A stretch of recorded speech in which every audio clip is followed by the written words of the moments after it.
Yesterday's prophecies, today's headlines. This is the Hal Lindsey Report. And now, Hal Lindsey. Good evening and welcome to this edition of the Hal Lindsey Report. There is a major world crisis unfolding before us, but few seem to notice. Maybe because it seems to be happening in slow motion. A headline on France 24 news service recently asked, "Has the world gone mad?" Those headlines are usually interpreted as analogies or exaggerations, but France 24 meant it literally. The article said mental health disorders are on the rise in every country in the world and could cost the global economy up to $16 trillion between 2010 and 2030. Let's put that number into perspective. $16 trillion is 4 times the entire annual budget of the United States. And these experts claim that mental health disorders will cost the world $16 trillion between 2010 and 2030, and will already 8 years into the period. Even if that number is wrong, even if you cut it in half, it is still a staggering sum. But the real story is here is not the dollar figure. It is the human torment. The World Health Organization, known as WHO, says that approximately 300 million people now suffer from depression. Another 50 million have dementia. 23 million suffer from schizophrenia and 60 million from bipolar disorder. The situation is even worse among the young, who found that 1/3 of the world's college freshmen screened positive for a mental disorder. A separate study by the American Psychological Association found that 1/3 of U.S. college students had difficulty functioning in the last 12 months because of depression. Campus counseling centers are overwhelmed. They can't keep up with the growing need. And the problem is not confined to universities.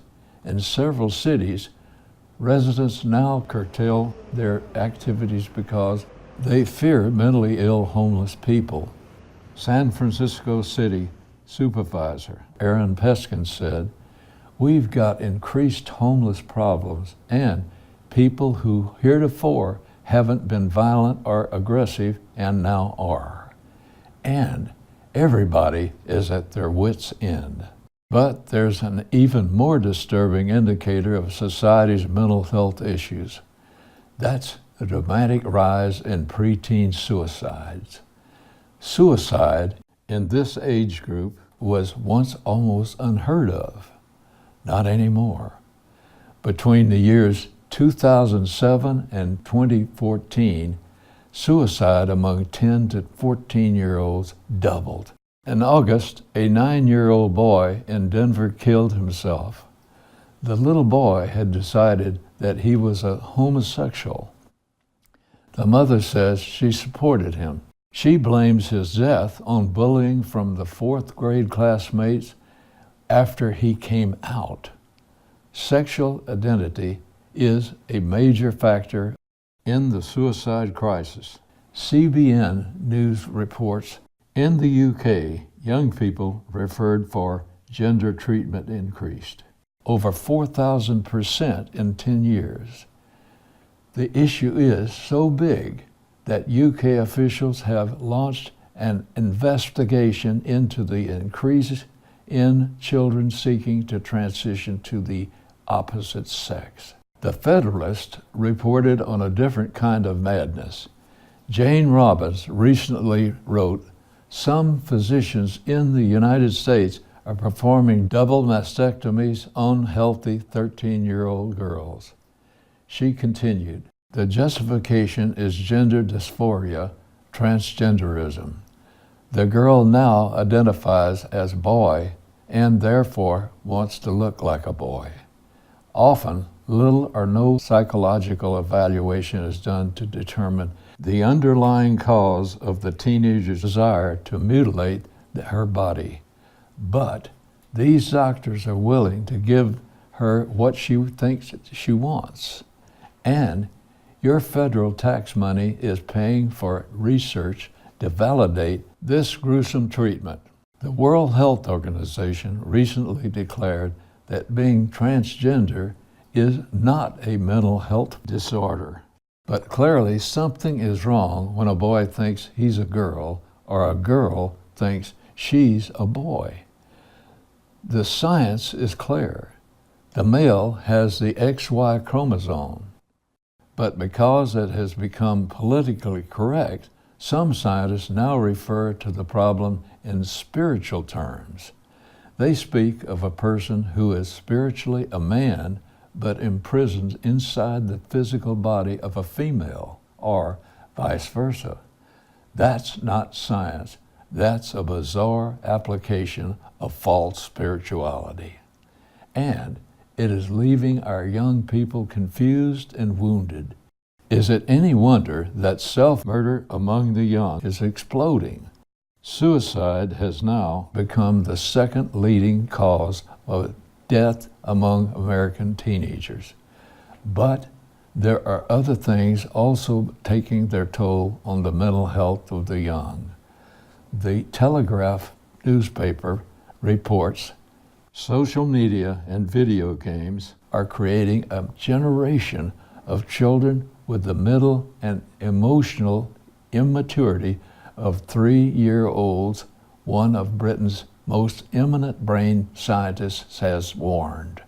The Telegraph is referring to Susan Greenfield, a senior research fellow at Oxford University. She fears that children are losing their ability to think for themselves, empathize, and communicate with each other. Yet another example of mental health issues on the rise is the exploding use of support animals. I realize that some people just want to take their pets into places that don't normally allow pets, but there are others who actually can't function without their support animals. Last week, Frontier Airlines refused to allow a woman's emotional support squirrel on her flight. Other airlines have recently had to ban snakes, insects, spiders, goats, hedgehogs, peacocks, and more. It all sounds like a spoof story from Mad Magazine, but unfortunately, it's the real world of 2018. There is an answer to the mental health crisis going on in America and around the world. For many of us, it's the obvious answer. Take your kids to church. Read the Bible with them. Pray with them. Many of you would expect me to say that, but numerous secular studies agree. The American Journal of Epidemiology recently published a report on the subject. It found that children raised with religious practices tend to have better mental health. According to Forbes magazine, those who attend religious services at least once a week as children or teens were about 18% more likely to report being happier in their 20s than those who never attend services. They were also almost 30% more likely to do voluntary work and 33% less likely to use drugs in their 20s as well. Of course, that study wasn't specific to evangelical Christianity. If it had been, I'm convinced that the number would have been even better. But the Bible gives us a warning here. Just because one generation honors God does not mean the next one will. Romans chapter 1, verses 21 to 22 says, "For even though they knew God, they did not honor him as God or give thanks, but they became futile in their speculation, and their foolish hearts were darkened. Professing to be wise, they became fools. We live in the era of futile speculations and dark hearts. The first chapter of Romans describes the decline of a civilization that rejects God. Verse 25 says, "They exchanged the truth of God for a lie and worshiped and served the creature rather than the Creator." Verse 26 and 27 describe homosexuality as a major sign of impending social collapse. Then it tells us about the insanity that follows. Just as they did not see fit to acknowledge God any longer, God gave them over to a depraved mind to do those things which are not proper, being filled with all unrighteousness, wickedness, greed, evil, full of envy, murder, strife, deceit, malice.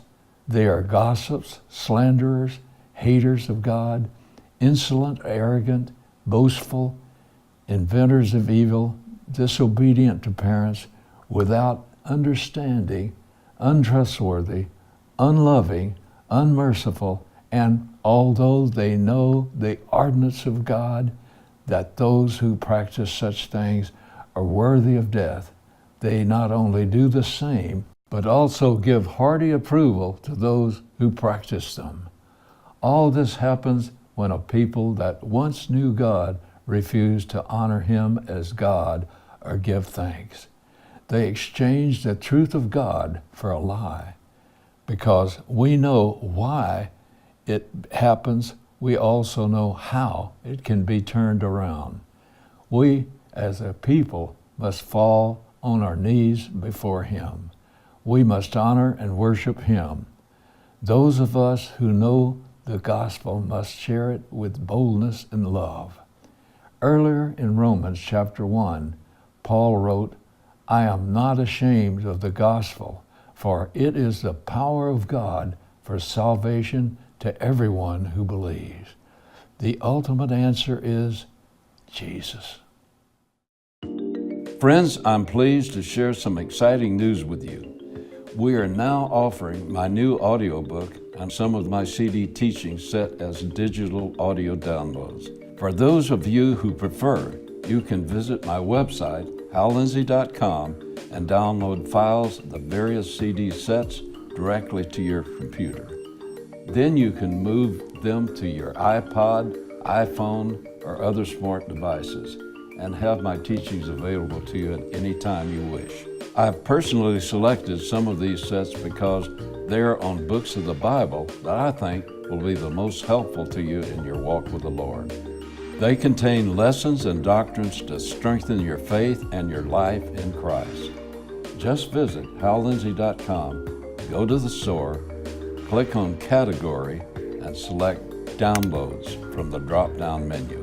Once there, you'll find all the information you need about the file format and pricing. Digital audio downloads, now available at hallindsey.com. Last week, the Weekly Standard published a story on the turmoil now roiling in the Roman Catholic Church. The headline read, "The Catholic Church is breaking apart." John Allen heads the Catholic media outlet, Crux. He wrote, "The Church faces perhaps its gravest crisis since the Protestant Reformation. Through the years, many have taught that the Catholic Church is the apostate world religion spoken of in Revelation. I don't believe that. The world religion described in Revelation goes far beyond Roman Catholicism. But I do believe the current disillusionment among Catholics may be part of what leads to the formation of the coming one world religion. Revelation chapter 17 says, "I saw a woman sitting on a scarlet beast, having in her hand a gold cup full of abominations and of the unclean things of her immorality, and upon her forehead a name was written, a mystery, Babylon the Great, the mother of harlots and of the abominations of the earth.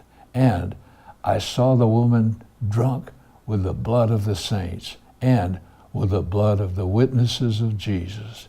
This woman represents a coming global religion.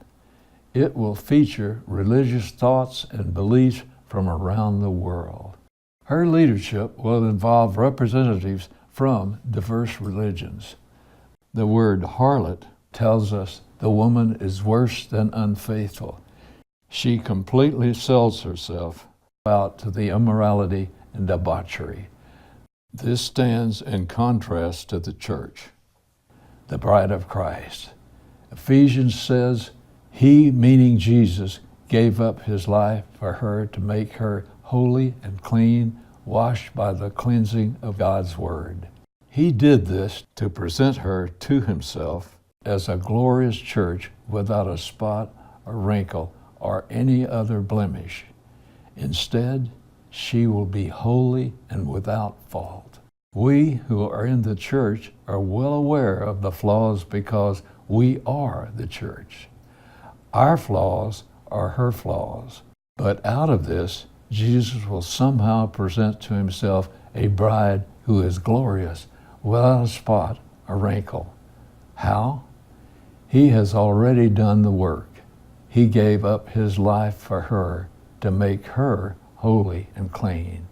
The harlot church will be the exact opposite. It will turn away from Jesus and his cleansing power. It will murder true followers of Christ. The leaders who claim to be Christian will prostitute the true meaning of being wedded to Christ. They will sell out to the false religion of man. It is sobering to realize that many leaders of this new movement will come from institutions and denominations that once stood for the truth of the Bible, the deity of Christ, and redemption through the cross. The new religion will seem to embrace all religious traditions, including Christianity. But it is a harlot version of Christianity.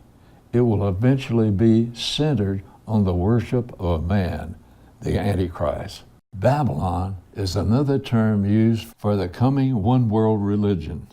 Isaiah prophesied the destruction of the Babylon of his day, but what he said also applies to Mystery Babylon in the future. Isaiah 47:11 says, "Desolation shall come upon you suddenly." Verse 9 says, "They shall come upon you in their fullness because of the multitude of your sorceries, for the great abundance of your enchantments." The words sorceries and enchantments show that this is addressing Babylon's religious system. In verses 13 and 14, the Lord shows them the futility of their pagan creeds. You are worried in the multitudes of your counsels. Not now the astrologers, the stargazers, and monthly prognosticators stand up and save you from what shall come upon you. Behold, they shall be as stubble. The fire shall burn them. They shall not deliver themselves from the power of the flame. Let's look at the words of a close observer of Babylonian worship, the prophet Daniel.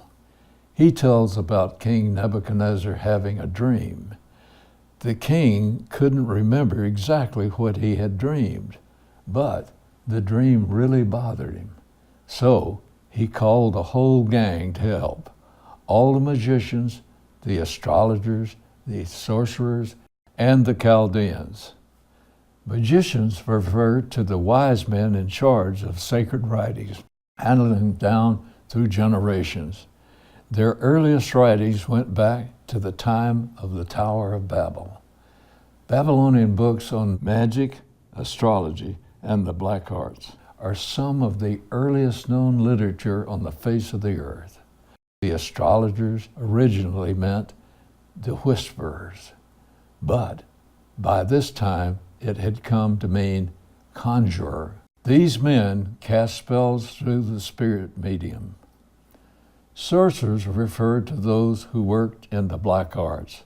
The same word is used for the Egyptian magicians who confronted Moses. At first, those magicians were able to successfully duplicate some of the miracles Moses performed in Pharaoh's court.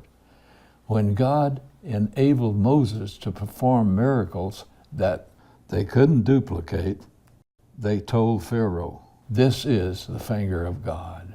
The black arts came to Egypt from Babylon. Nebuchadnezzar called on his wise men for help and advice, but they couldn't even tell him the dream, much less the interpretation. Daniel proved a true prophet of God by both describing the dream and giving its interpretation. The religion of Babylon was a lie. It only had power because men chose to give their lives to it. It was empty but enslaving. Yet, in our time, we see it rising again. This may be our greatest opportunity, maybe even our last opportunity, to share the gospel of Jesus Christ before we're silenced by political correctness. The message that God has given me is more important now than it's ever been, for the church and for the nation. That's why I'm asking you to help me to expand our reach. To support this program, send your tax-deductible gift to Hal Lindsey Media Ministries, P.O. Box 470470, Tulsa, Oklahoma 74147. You can also support this ministry online. Visit hallindsey.com or call 1-888-RAPTURE. And thanks for being a vital part of my team. In the late great planet Earth, I call the coming world religion Scarlet O Harlot. Her actual title is Babylon the Great, the mother of harlots and of abominations of the earth. It will be an all-inclusive diversity worshiping church. It will claim to be the ultimate expression of all religions. You've probably heard people say that at heart, all religions are really the same. This is the logical conclusion of their idea.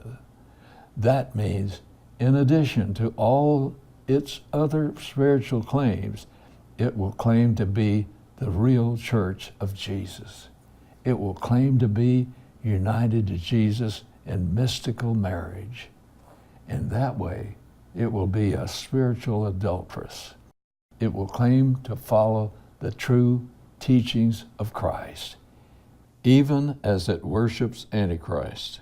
When I began ministering on the college campuses in the early 1960s, the world hardly seemed headed toward religion in any shape or form. Less than a decade later, that had completely changed. The world had gone religion crazy. Today, it's more extreme than ever. In the 21st century, even some atheists describe themselves as very spiritual. People in our time act to assuage spirits very much like their idolatrous forebears. Modern people arrange their homes and offices according to feng shui, an ancient Chinese method of controlling spirit energy. Like so much in the dark arts, that means trying to get demons to work for you instead of against you. Various forms of spiritism pervades the drug and music cultures. Spiritism fills video games, song lyrics, books, and movies. Try this. When you watch your favorite TV shows, look at the props in the background. You'll probably see various Hindu idols. Actual idols permeate 21st century American television, furniture shops, and restaurants, as well as art and novelty stores. Revelation 9, verse 20 speaks of people in the last days who worship demons and the idols of gold and of silver and of brass and of stone and of wood, which can neither see nor hear nor walk. If you think blatant idol worship is confined to ancient history, you are wrong. It's here now, and it will get worse. Millions of people today live their lives according to their horoscopes. Astrology is not a science, but a demonic religion that comes to us straight out of Babylon. Yoga is part of the Hindu religion with its legions of idols, but you'll find yoga classes in churches across the land. Folks, the world is slipping into a new dark age. Paganism again reigns. The rational Christian thinking from which America rose is waning. But thank God, there is hope in Jesus Christ, and you can claim that hope for yourself right now. It's easy. Simply confess to God that you are a sinner and can never qualify for heaven on your own. Admit to Him that you are sorry for your sins and want to be clean and made whole. Believe in your heart that He is the Son of God, just as God said. Then accept the free gift of pardon that He bought for you with His death on Calvary. If you do that, you will become a child of the living God and join His forever family. Then you too will be able to face the dangerous days ahead with peace, joy, and hope.